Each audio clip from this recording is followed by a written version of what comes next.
Buenas noches, mi nombre es Diego Fernando García Castañeda, soy estudiante de Agronomía en la Universidad Nacional Abierta de Distancia UNAD. Hoy vamos a explicar unos temas sobre microbiología de suelos y su estructura.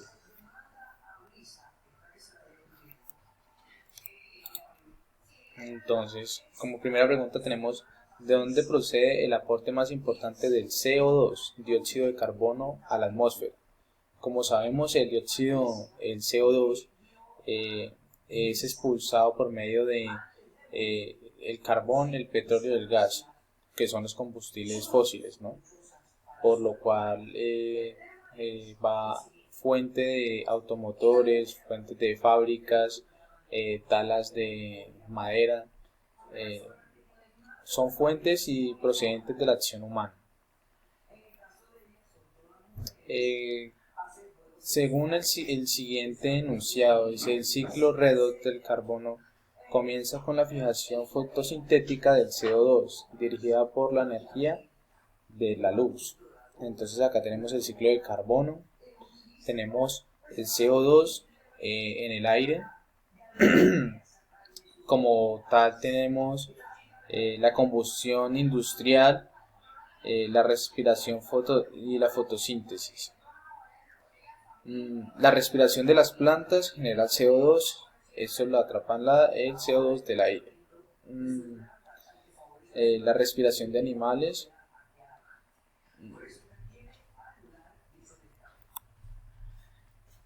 ¿mediante qué tipo de respiración se produce el CO2 de origen microbiano?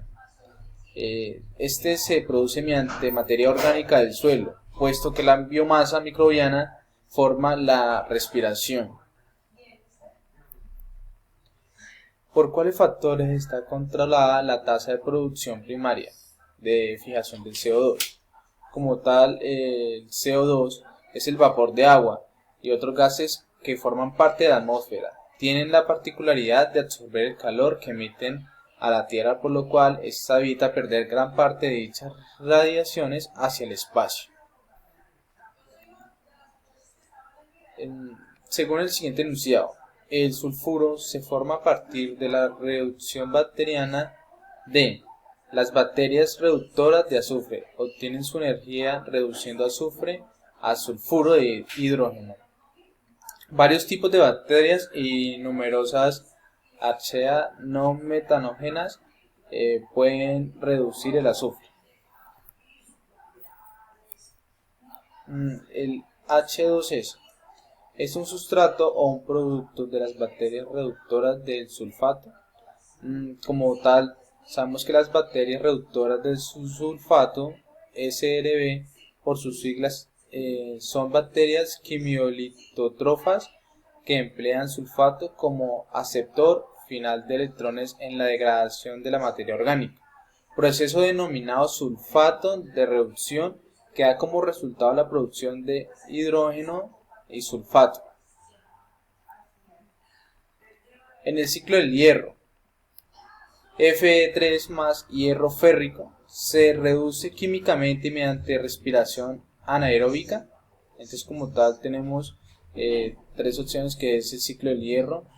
El Fe, que es hierro, es su sigla, es producido de la actividad humana en la mezcla de menas de hierro ferroso o férrico para obtener hierro fundido.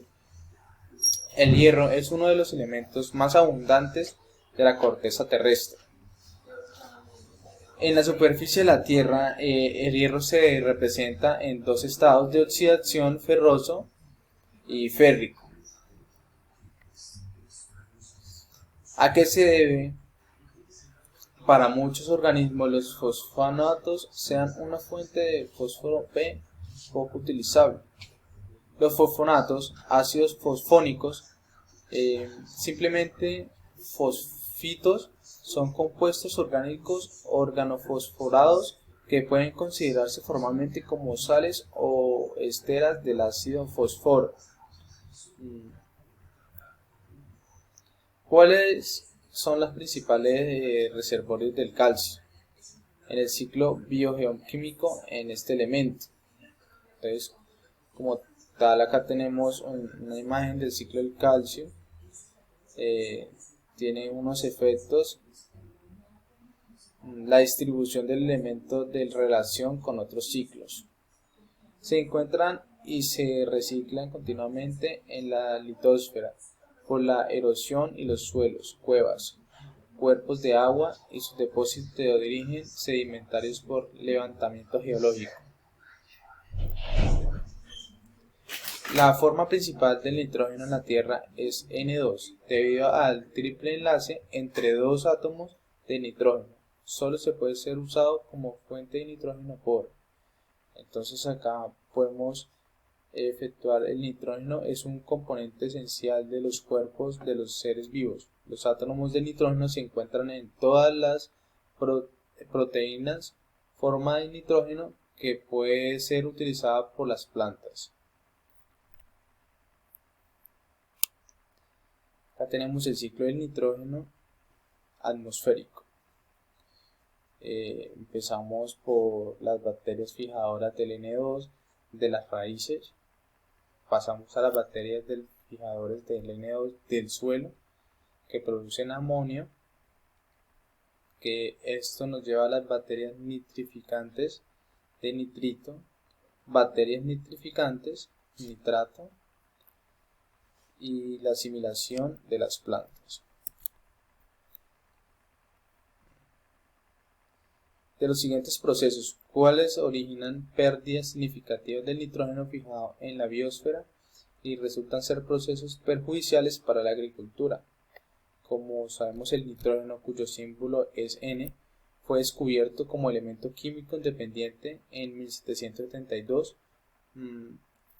por un químico y botánico escocés, Daniel, en 1749 y 1819. El N representa aproximadamente el 78% del aire atmosférico, donde se encuentra mayoritariamente en forma molecular. En la corteza terrestre se encuentra en forma de nitrato sodio o nitrato potásico.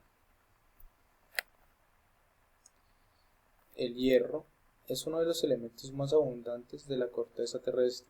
Este se oxida y se reduce mediante los siguientes procesos. A esta reacción se le llama oxidación y produce óxido de hierro, una mano de pintura o de un metal que no se oxide, como el cromo, evita que el oxígeno alcance al hierro y por tanto impide la oxidación. Muchas gracias.